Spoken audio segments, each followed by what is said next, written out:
Good afternoon. Didn't mean to startle you all.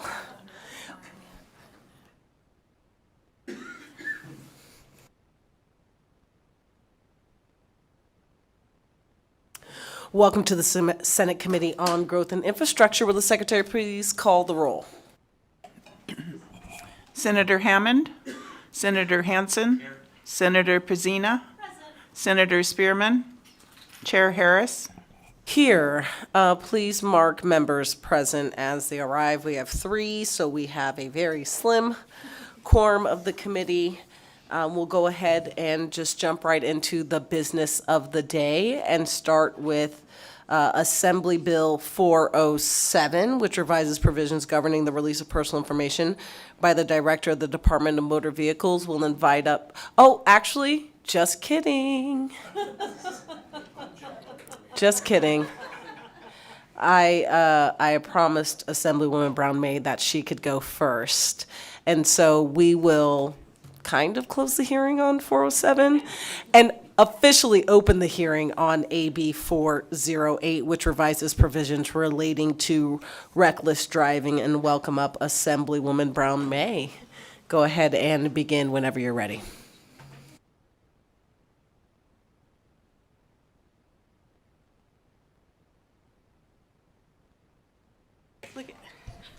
I think you all need some new infrastructure in the Senate. Assemblywoman Tracy Brown-May for the record. Thank you so much for allowing us the opportunity to present Assembly Bill 408 to you today. And thank you for allowing us to go first. I do have a work session in another committee, so that's going to draw me away. But it was really important to have the opportunity to come to you to introduce this bill and where it came from. So many of our constituents lay in their bedrooms at night and can hear squealing tires and the sounds of cars going at very high rates of speed. We've seen an increase in vehicle accidents, an increase in death rates. There's just precarious behavior on our roadways, and reckless driving has really been growing throughout southern Nevada in particular, but many of our other communities. As we started to work on this bill to address reckless driving and to take the vehicle away from the person that is using it in an unsafe fashion without it being criminal activity, we began to identify that there are a lot of allies experiencing this in other areas throughout Nevada. So that's where the bill comes from. I know that many of you have probably heard the story of Tina Tintor, who was in her vehicle with her dog and was going just to be a part of the community, right? So she was just leaving her neighborhood and was tragically killed in a motor vehicle accident where the driver of the other vehicle was at an extremely high rate of speed in a local community. And while that bill, or that issue is going through the courts separately, and reckless driving was clearly part of it, as a cyclist, I experienced reckless driving on our streets very often. It doesn't matter if we're in rural areas or if we're in urban areas, but high rates of speed and how we use our vehicles has become a problem. In talking with our colleagues at Clark County, this has been identified as trick driving. And so we have an increase in this specific issue that is coming up where people will utilize their vehicles to do unsafe activities on our streets. As we present this bill, and I'm going to turn this over shortly to Ashley Garza Kennedy. Ashley Kennedy, did I do it backwards? Like everybody does with me, I apologize. Ashley Kennedy Garza. And the team at the Las Vegas Metropolitan Police Department, who are located on the Zoom or down at Grant Sawyer, they'll offer the actual situations that we're experiencing. And I hope that this issue gains your support, this bill gains your support, because we really do have this heightened issue that is just causing great concern for safety on our streets. You're going to hear from a wonderful cast of characters throughout today. We've been able to gain support from a wide array of folks, public defenders, prosecutors, the towing companies, right? So all of the players that are involved relative to this, and then even our petroleum distributors, right, who are also affected by this. So you're going to hear from a wide array of folks throughout this bill presentation. And so with that, I will turn it over to the rest of the team, and I will leave for the next committee. Thank you. Thank you, Assemblywoman. Hello, Madam Chair, members of the committee. My name is Ashley Garza Kennedy, representing Clark County, and I thank the Assemblywoman for really her willingness to bring and carry this bill for us and for Clark County. So Clark County has seen a rise in trick driving displays across the valley, and I know my colleagues here in Reno can probably attest to the same challenges. One of our commissioners, Ms. Kirkpatrick, attended a ride-along last year and witnessed firsthand the gravity of these displays and the impact they have in our community with respect to our roadways and traffic safety. Our board felt very strongly that we needed more mechanisms to prevent this from happening. For clarification purposes, trick driving is defined in the reckless driving statute under NRS 484B.653 and means any vehicle that is performing tricks, stunts, or other maneuvers on a public highway upon which traffic has been diverted, slowed, impeded, or blocked. Before we walk through the provisions of the bill, I would like to pass the presentation briefly over to Officer Mike Teal, who is joining us from Las Vegas. Officer Teal is with the Traffic Bureau of the Las Vegas Metropolitan Police Department, and I would like for him to share his experiences working directly with this in the community regarding this work. And then I also want to acknowledge Andrew Bennett, who is our Director of Traffic Safety for Clark County, who will also be available for any technical questions that I will not be able to answer. So with that, I'll pass it to Las Vegas. Hello, Chair Harris and members of the committee. My name is Officer Mike Teal. It's Mikethiele. I am the Traffic Intervention Officer with the Las Vegas Metropolitan Police Department. I am joined here with Andrew Bennett, the Director of Traffic Safety for Clark County. At the beginning of the pandemic, we quickly saw a deadly rise in reckless driving, trick driving, and speed contests on our public roadways. As a result, the LVMPD formed a specific team to identify, apprehend the drivers participating in these prohibited activities. Just a few weeks ago, we had a large street takeover at Bermuda and Pilot. This resulted in 69 rounds fired and 4 people injured. These events often end up with reckless driving behaviors, leaving the event not only endangering the people that are there, but the citizens who are diverted from work or going out to dinner. I want to thank Assemblywoman Brown May for sponsoring this legislation and allowing us to present to the committee. I will now pass the presentation back to Ms. Kennedy and Carson City, who will go through the provisions of the bill. Thank you, Officer Teal. So now to go through what the bill does. Section 1 expands circumstances in which law enforcement may remove a vehicle to include if someone has been issued a citation for reckless driving. Currently, the options for us to address reckless driving include the following, which is a verbal warning, a written warning, a misdemeanor traffic citation, or a arrest in which a vehicle will be impounded. We believe that allowing us to issue a citation and tow a vehicle will allow us to remove the vehicle from the road, but avoid unnecessarily arresting the driver. We have seen circumstances where a traffic citation is issued and the driver continues to participate in trick driving later that evening. Section 2, subsection 1D and E expands the definition of what constitutes reckless driving as defined in NRS 484B.653 to include premises the public has access to for the provisions related to trick driving. We have seen a rise in instances where trick driving is taking place on privately owned property, like empty parking lots, which has limited our enforcement capabilities. This language will allow us to stop trick driving displays in an area that may be on private property, but is publicly accessible. Think a Target parking lot late at night where there's nobody in the parking lot. I also want to note that this language exists for other reckless driving provisions in NRS 484B.653, for example, for someone driving a vehicle in willful disregard of the safety of persons or property, as well as driving or organizing an unauthorized speed contest. Thus, this added language will bring parity to the entire reckless driving statute. We do have an amendment that should be available on Nellis that will strike the added language in section 2.2. In conversations with a few tow operators in the state, we have agreed to remove the language related to storage fees and the hardship tariff. Instead, we have added language that will give a tow operator the ability to have discretion to deviate from the schedule of fees tow fees in the event that someone is facing an economic hardship. Again, this would be at the discretion of the tow company. So sections 2.4, 2.6, 2.8, 3.5, and 3.7 were conforming changes that will no longer be needed with us deleting section 2.2. And then finally, section 3, subsection 3 relates to circumstances in which a vehicle can be released after it's already been connected by a tow car, but has not actually been taken to the tow garage or the lot. This section just ensures that someone cannot have their car released if, under the circumstances, if the tow was requested by law enforcement. That concludes our presentation, and we stand for questions.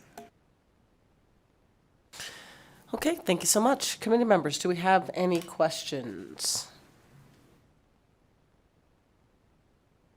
All right, not seeing any. We'll go ahead and open it up for testimony. If you are here in Carson City and would like to testify in support of AB 408, go ahead and come forward.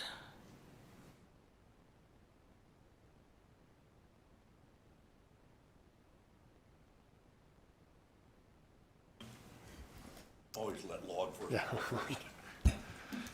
Thank you, Chair Harris, members of the committee. My name is John Jones here on behalf of the Nevada District Attorneys Association. We are here in support of AB 408, and we do support the amendment that Ms. Garza talked about. Thank you.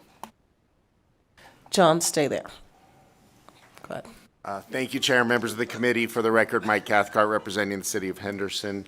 Want to thank the county and the sponsor for the bill. We are in support. This is an issue that is all over southern Nevada, so we are very supportive of AB 408. Thank you.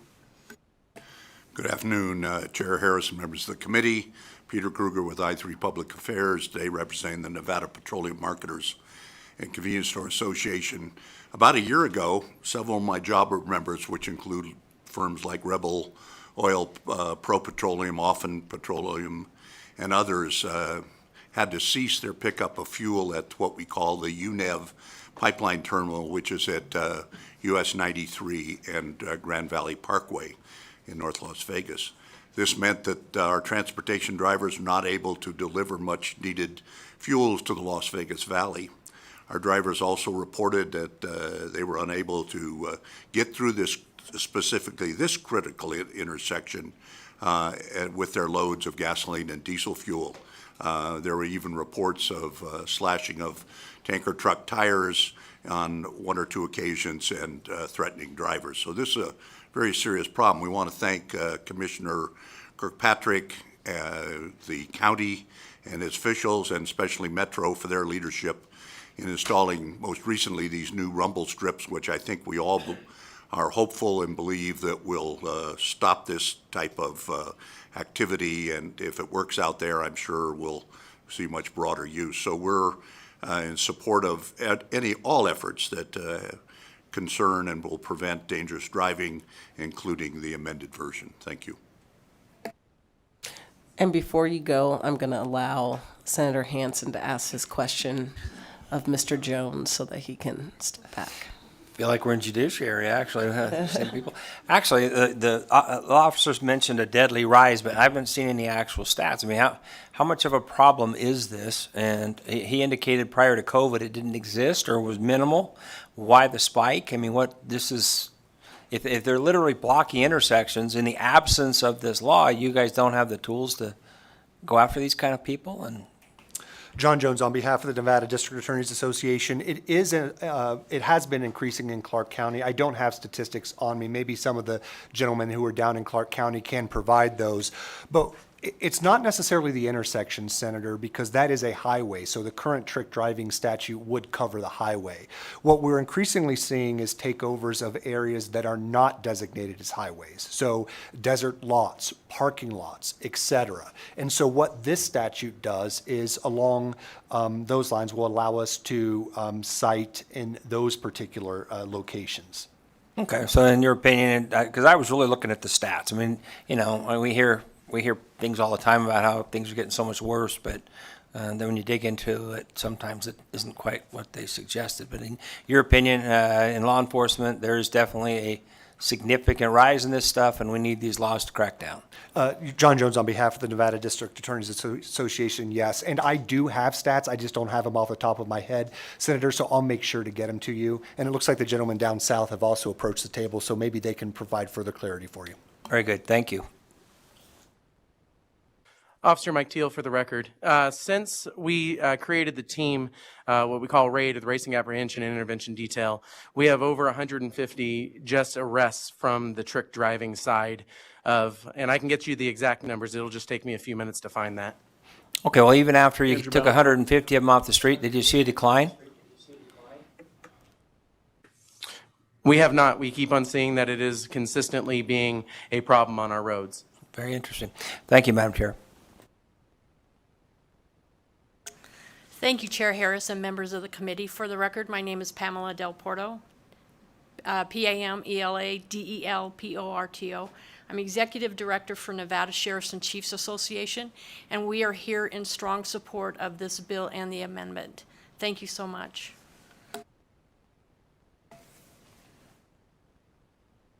Good afternoon, Chair Harris, members of the committee. For the record, I'm Paul Enos. I'm the CEO of the Nevada Trucking Association, and we're here today to support Assembly Bill 408, especially with the amendment. You know, from the trucking side, and anybody who's out there on the roads and delivering. Sometimes you're delivering at night to these places, and a lot of those are the places where folks are doing this trick driving. You can hear it at the warehouses down in South Reno.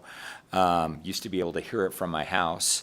And so we do think this is an issue, and we do appreciate moving forward. We had some issues with how the bill was amended in the Assembly, and we greatly appreciate and support the bill with the amendment that Clark County presented moving forward that allows a tow operator who today must adhere to a tariffed rate when they tow a vehicle, a non-consent tow for a vehicle. We do appreciate the amendment offered by the county to allow us to deviate from that tariff. So with that amendment, we can support this bill wholeheartedly. Thank you very much. Thank you, Chair. Lucas Folletta with the Nevada State Tow Association. I echo the comments of Mr. Enos. We appreciate the flexibility of the county in working with us on this amendment. We support the bill with the amendment. Thank you. Good afternoon, Chair Harris, members of the committee. Jason Walker, Washoe County Sheriff's Office. Trick driving events have been an ongoing issue in Washoe County. I'm happy to support and hopefully to see it moving forward. Thank you. Okay, quick visual check in Las Vegas shows no one there to testify on this bill. BPS, can we check the phone lines, please, for testimony in support of AB 408? Chair, there are no callers to provide testimony at this time. All right, we'll go with opposition testimony. Anyone here in Carson say you testify in opposition to AB 408? Not seeing any. Still no one in Las Vegas. BPS, can you check the phones, please? Chair, there are no callers to provide testimony at this time. Okay, how about neutral testimony? Anyone here in Carson? Not seeing any. Still no one in Las Vegas. BPS phone lines. Thank you, Chair. There are no callers to provide testimony at this time. All right, with that, we'll go ahead and close out the hearing on Assembly Bill 408. And for real this time, open up the hearing on AB 407 and welcome our colleague, Assemblyman Max Carter. You can go ahead and start whenever you're ready, sir. Max Carter, Assemblyman from District 12 down in southern Nevada. Thank you for hearing my bill today, Chairman Harris and members of the Growth and Infrastructure Committee. This bill, AB 407, addresses an issue that this body, I thought, fixed in 2013. I raised my sons on the east side of Las Vegas. I grew up on the east side, raised my sons on the east side, and now still live on the east side of Las Vegas, a very diverse and multicultural community, very vibrant and active.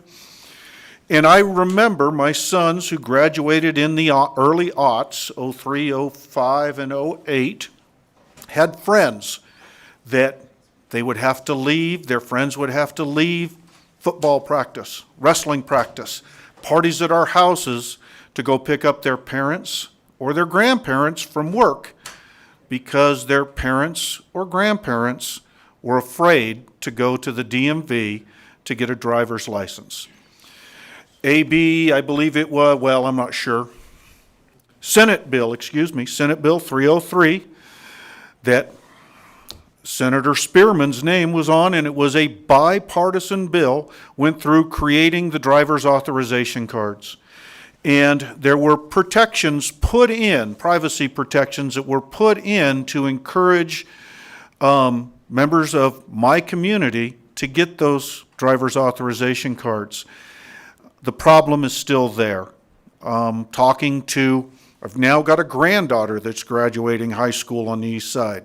She still has friends that have the same thing going on. I heard about it. And I heard about it when I knocked on doors during the campaign. And so that's what this bill is about. And if it's okay with you all, I would appreciate if we could take in, I believe they're online, Millie Mummery and Sarah Vole, recent UNLV graduates that I've worked with on crafting this language, to walk through the bill. Absolutely. Go ahead and begin whenever you're ready. Don't forget to state your names for the Hi. record. Can you hear me okay? Sure can. Yes. Hello, my name is Millie Mummery. For the record, that's Millie. Last name Mummery, Mummery. And I am here with my colleague Sarah Vale. While we are not speaking on behalf of UNLV, we are student attorneys with the UNLV Immigration Clinic at William S. Boyd School of Law. When this legislature and Governor Sandoval created the driver's authorization cards to allow immigrants to obtain licenses to drive in our state, it was known that undocumented immigrants are often fearful of giving their personal information to government agencies. To combat that fear, the legislature enacted protections that are already in our law to prevent the DMV from disclosing information about immigrants that could be used against them or their families. Now, however, our existing law has ambiguities and gaps. The proposed bill provides better clarity to the protections that already exist. Specifically, the bill would prevent personal information such as address and telephone number from being disclosed to immigration enforcement without a court order, subpoena, or warrant. As the law currently exists, subsection 11 prevents the DMV from releasing information related to legal presence for the purpose of immigration enforcement. But as it stands, subsection 11 only prevents the DMV from disclosing a person's legal status. It does not prevent the disclosure of other personal information, which ranges from a person's address to their social security number, even their disability status. The current law creates a gap, and that gap allows ICE to request addresses and other personal information for people who have a driver's authorization card in Nevada. This gap in protection creates uncertainty and fear for undocumented people. They fear that if they obtain a driver's authorization card, that their address will be released to ICE. Fear that personal information will be released is deterring people from obtaining a driver's authorization card. Nevada has a safety interest in passing this bill. Licensed drivers become more knowledgeable about traffic and road laws. They purchase insurance and they register their vehicles. Compliance with licensing requirements ensures that drivers have passed vision and knowledge tests before they get behind the wheel of a car. This decreases road accidents, hit and runs, and the number of uninsured drivers in our state. Nevada has a safety interest in ensuring that drivers are not deterred from going to the DMV. This bill would achieve that objective and make Nevada roads safer. And with that, I'm going to pass to my colleague, Sarah Vale. Hello, Chair Harrison and members of the committee. My name is Sarah Vale. For the record, that's spelled Sarahvoehl. I'm also here as part of the UNLV Immigration Clinic. As Millie stated, Nevada has a safety interest in ensuring that undocumented people feel comfortable applying for a driver's authorization card. So to be clear, this law would not prevent immigration authorities from accessing personal information under any circumstances, but it would establish basic safeguards. Requiring immigration enforcement to obtain a judicial warrant, order, or subpoena to access an immigrant's sensitive personal information would not affect law enforcement's ability to enforce criminal or non-immigration related civil laws. But it would give immigrants in Nevada peace of mind that their trust in our state DMV is not misplaced. An increased number of driver's authorization cards means an economic increase for Nevada. Undocumented immigrants in Nevada pay millions in federal, state, and local taxes each year. But despite their contributions, they're generally unable to receive benefits from programs like Social Security, Medicaid, or Medicare because of their status. Additionally, when people are able to obtain driver's authorization cards, studies have shown they're also more likely to purchase cars, their parts, insurance policies, and they would generate additional DMV fee revenue. Our proposed bill strengthens the original purpose of NRS 481.063 to ensure that its intent of encouraging immigrants to apply for driver's authorization cards comes to fruition. By removing this barrier for immigrants, they will have more access to contribute as members of our community, and Nevada will have more information about who's living in the state and driving on the roads, and more ability to ensure everyone's safety. And with that, we welcome your questions. Chairman Harris, just a couple of minor things I wanted to make clear. I've had long discussions with Director Butler from the DMV, and I'm very confident that we do not have a problem at this point in time with DMV sharing data improperly. What we're dealing with is intent of the original bill and perception in the community. That's what this bill is about, is putting in place. And I also want to thank the committee for allowing my co-presenters, who are both current advocates and future leaders in our state, to cut their teeth, so to speak, by presenting today. Thank you. All right, thank you, Assemblyman. Do we have questions? Senator Spearman.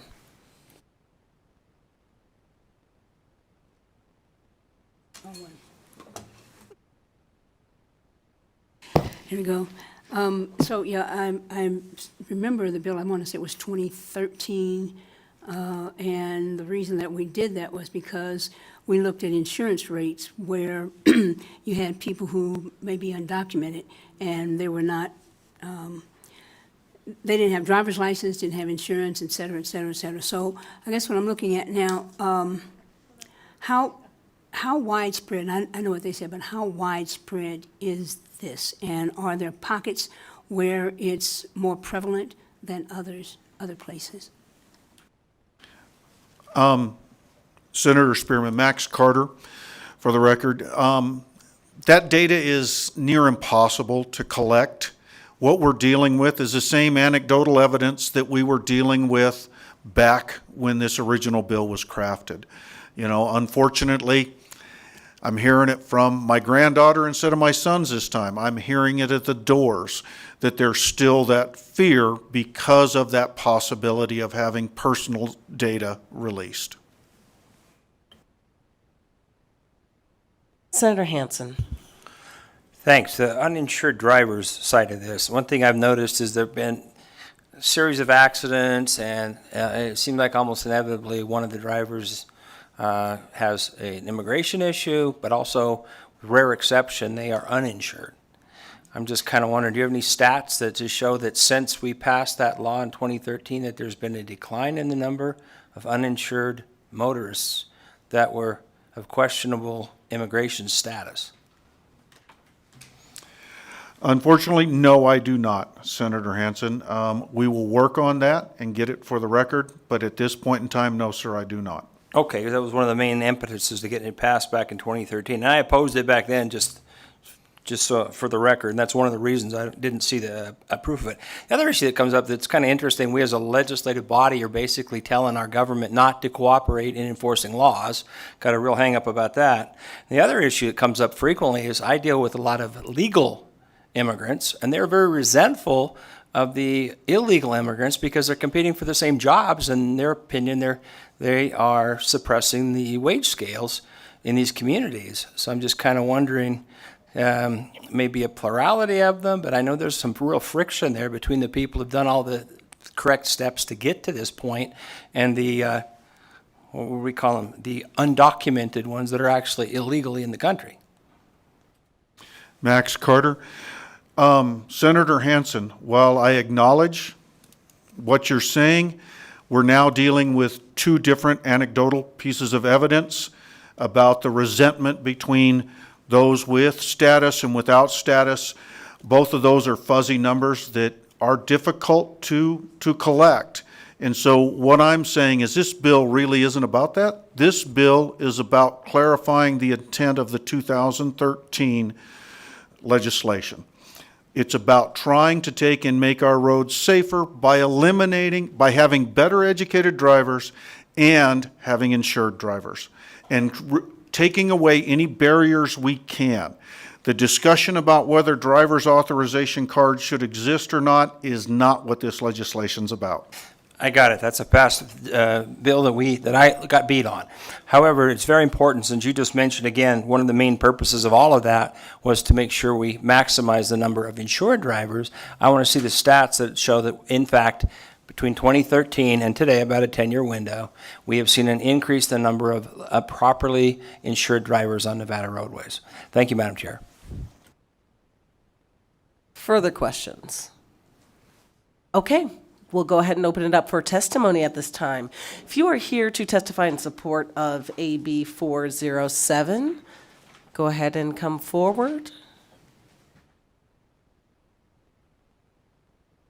We'll start here in Carson and then go down to Las Vegas. Good afternoon, Chair and members of the committee. For the record, my name is Christine Saunders, and I'm the Policy Director with the Progressive Leadership Alliance of Nevada and a member of the Nevada Immigrant Coalition, here in support of Assembly Bill 407. First, we want to thank Assemblyman Carter for bringing forward this important piece of legislation. Nevada expanded access to driver authorization cards to ensure that everyone driving on our roads were well educated and operating their vehicles safely. Yet a real fear of immigration enforcement still discourages the immigrant community from obtaining these documents, thus jeopardizing their road safety. Assembly Bill 407 would add a layer of protection to our immigrant communities that they currently do not have access to, and we urge your support. Thank you. Good afternoon, Chair and members of the committee. For the record, my name is Annette Magnus, and I'm the Executive Director of Battleborn Progress. We're here today in strong support of AB 407 because this would increase Nevada's rights to data privacy. We thank Assemblyman Carter for spearheading this critical measure. It is important that we protect the data information of all folks who have driver's authorization cards. Data privacy is essential for building trust between immigrant communities and service providers, government agencies, and educational institutions. When personal information is handled with utmost confidentiality, residents feel more comfortable sharing their details, seeking assistance, and engaging in various community activities. This trust is vital for promoting integration, accessing vital resources, and participating fully in society, as well as driving safely all across Nevada. I will just add that we should want all people to drive safely and not be fearful of interfacing with their government. Please support AB 407. Thank you. Thank you, Chair and members of the committee. My name is Eric Cheng, ERICJENG. I'm the Acting Executive Director for One API in Nevada. Here to advocate for the fast-growing Asian Pacific Islander American community. Our state here in Nevada is 3.1 million people. Out of that, about 610,000 folks are foreign-born. They're born outside of the country and then they move here to Nevada. Out of that 610,000, about 55% are naturalized. And of course, there's the underage populations, but a lot of our community members are between the status right now with driver authorization card. It gives an ease of mind for people to be on the road, to get good insurance, and will also help more families to be able to get to work, to keep Nevadans working. So we want to appreciate Assemblyman Carter for this amazing bill, and we urge for your support. Thank you. All right, thank you. Okay, we'll go ahead and go down to Las Vegas for support testimony of AB 407. Thank you, Chair. My name is Michael Kagan. I'm the director of the UNLV Immigration Clinic. I'm not speaking for UNLV or for NSHE, but I want to register much as you've already heard. In our long experience working with immigrants in Nevada, we very much want, and they very much want every single time to be able to work and function within the established systems that we have for public safety and for regulating the roadways. But in this and many other areas, fear and ambiguity, feeding fear, prevents them from doing so. And so this bill provides clarity about something that was already intended by what has now long been the established policy of the state, but has not been fully realized because it was not as ironclad as it should have been. Thank you very much. Okay, we will go to the phones now. BPS, anyone on the phone like to testify in support of AB 407? If you would like to testify in support of AB 407, please press star 9 to take your place in the queue.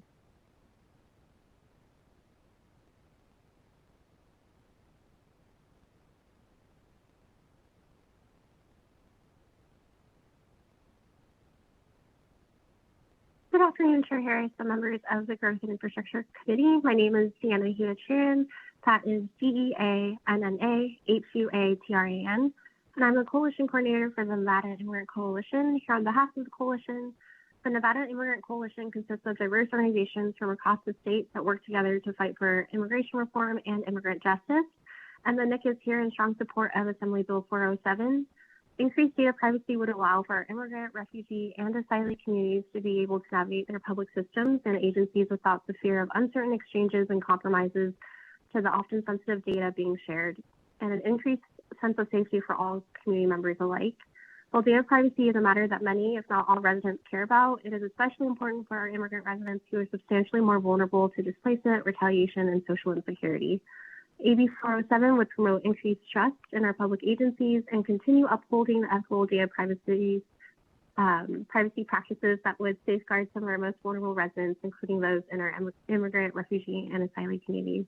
We ask that you support for AB 407, and thank you so much.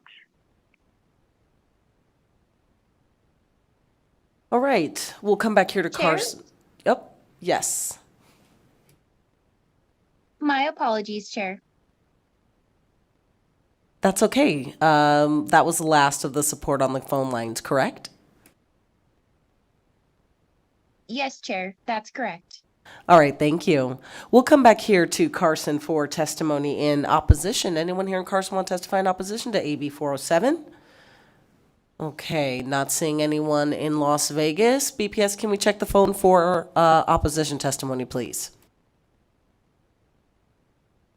Chair, there are no callers to provide testimony at this time. Great, thank you. Anyone here who'd like to provide neutral testimony?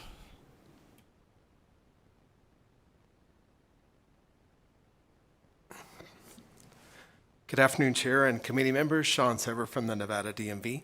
We are neutral on AB 407 and greatly appreciate the bill sponsor working with us on it. We were concerned with the original bill, but the amended version has alleviated all of our concerns.